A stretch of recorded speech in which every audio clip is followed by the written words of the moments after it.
김밥 끄트머리입니다. 요거 맛있는데요. 요게 왜 오늘의 키워드냐. 요거 맛있습니다. 볼까요? 무슨 얘기인지. 일단 사진입니다. 사진 기사예요.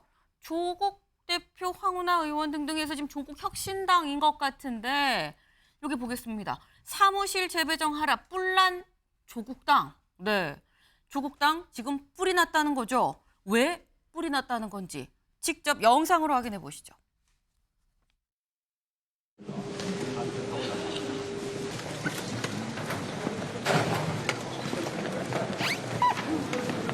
석 달 전입니다. 당원 16만 명이 어떻게 두 방 모두 화장실 앞에 원내대표실, 당대표실을 화장실 바로 앞에 배치를 하나? 네, 그건 좀 의석수에 비례하는 평수가 좀 필요하고 좀 붙여주셨으면 좋겠다. 떨어진 공간도 부족하고 좁고 그다음에 분리시켜 둔 거는 좀 불합리하지 않는가. 총선에서 약 25%의 득표율을 기록한 원내 제3당이 회의실이 아닌 로텐도홀에서 회의를 하게 된 것에 대해서 매우 강력한 유감을 표명합니다. 마치 김밥 도시락을 시켰더니 김밥의 양 끄트머리만 모아가지고 그것도 도시락도 채우지 않은 채 이렇게 배달된 것과 마찬가지다.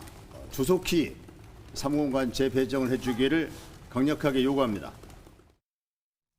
네, 들어보니까 무슨 얘기인가 봤더니 사무실 재배정을 해달라. 그래서 뿔났다라는 겁니다. 그 대체 사무실이 어디에 어떻게 위치가 돼 있길래 재배정을 해달라는 거냐. 그래서 봤습니다. 지금 여기 국회의 어떤 요 위치도예요. 위치도인데 파란색은 더불어민주당이고요. 빨간색은 국민의힘입니다. 그리고 여기에 개혁신당, 조국혁신당 여기 있죠. 진보당 그리고 여기는 이제 다른 공간이에요. 여기는 좀 이렇게 약간 나뉘어진 공용 공간으로 볼 수 있는 건데 여기가 또 조국혁신당이죠. 그래서 조국혁신당이 여기랑 여기다. 아까 황운하 원내대표가 얘기한 게 김밥 끄트머리냐. 여기랑 여기만 있고 심지어 내용물은 없다라고 얘기를 한 게 바로 요겁니다. 그러면서 조국 대표가 얘기하죠. 왜 우리는 화장실 앞이냐. 여기가 화장실이에요. 왜 우리는 두 개 다 화장실 앞에 주는 거냐. 뭐 이런 얘기를 지금 한 겁니다. 근데 여기서 보면 김윤영 대변인님. 네.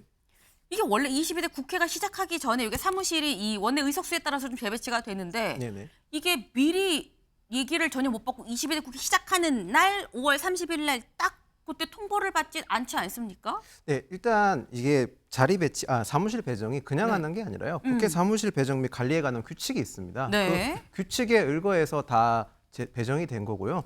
그리고 이제 뭐 나중에 불만이 있거나 문제가 있으면 이제 국회의장을 통해서 사무처와 조율을 하게끔 돼 있는데 저는 요거를 봤을 때 두 네. 가지 점을 지적하고 싶습니다. 우선 황운하 의원이 25%의 득표율이 반영되지 못했다고 주장하는데요.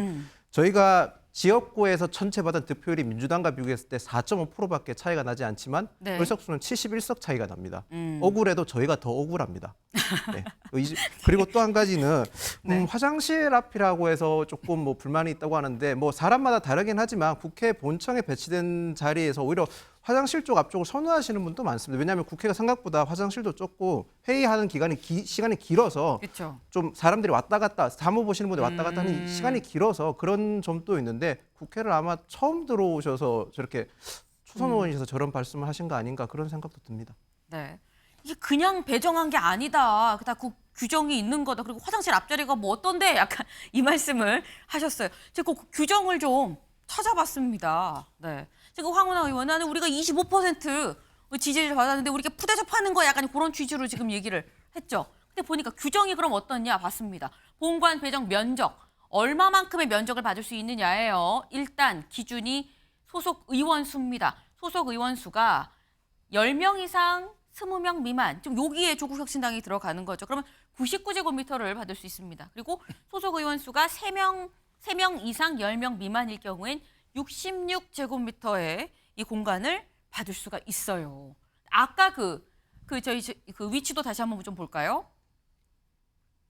근데 그럼 조국혁신당 얘기에서는 아니 그러면 요만큼의 공간을 여기 붙여달라 이거죠. 재배정을 해달라라는 거죠. 그럼 개혁신당이나 진보당 어딘가랑 좀 바꿨으면 좋겠는데 약간 요런 취지인 것 같습니다. 근데 이게 서영주 대변인님, 네. 여기는 좀 작아 보이고요. 진보당, 개혁신당 크기는 좀 또 커 보여요. 진보당도 의석수가 셋이고 개혁신당도 지금 셋이거든요. 그래서 이게 지금 바꿀 수 있는 건가라는 생각이 들긴 들거든요. 그러니까 총 면적에 대해서는 국회 사무처의 어떤 그 지침에 따라서 계산을 하거든요. 이거 네. 산수입니다, 산수. 그래서 예를 들면은 줘야 될 그 면적 자체는 결국엔 아까 말한 대로 기본 면적 99평방미터 플러스가 있어요.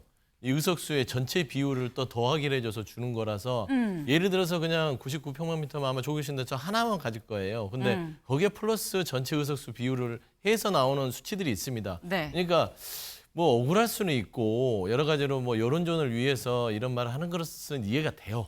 그래서 조국혁신단 작지만 좀 강하고 여론의 주목도를 높이기 위해서 하는 건 좋은데 이게 지나치면은요 국민들 눈에는 아니 본인들 일이나 열심히 해야지 평수 사무실이 어디네 화장실 앞에 있네 자리 탓하는 것처럼 보여서 안 좋을 수 있어요. 제가 그래서 최근에 만난 조국혁신당 그 뭐 대변인이나 뭐 이런 네. 다른 몇몇 분한테 분들께. 얘기를 했어요. 그러지 마라. 너텐돌에서 이런 얘기를 하고 조국혁신당 뭔가 하는 거는 좋은데 자꾸 이 사무실 화장실 앞이다 평수 적다 안 붙어 네. 있다 분리돼 있다 하면 나중에 역풍 맞는다. 이제 그만하시고 예, 예를 들어서 이 부분은 나중에 또 이게 그 의장단이 바뀌면 사무총장도 바뀌면 조율할 수 있어요. 그리고 조용히 해도 돼요. 진보당이나 개혁신당 만나서 하면 될 거를 가지고 이 난리를 피는 것들이 결코 국민 눈에 좋아 보이지 않을 수 있으니까 이제 그만하셔라. 그런 말씀 드리고 싶습니다. 네.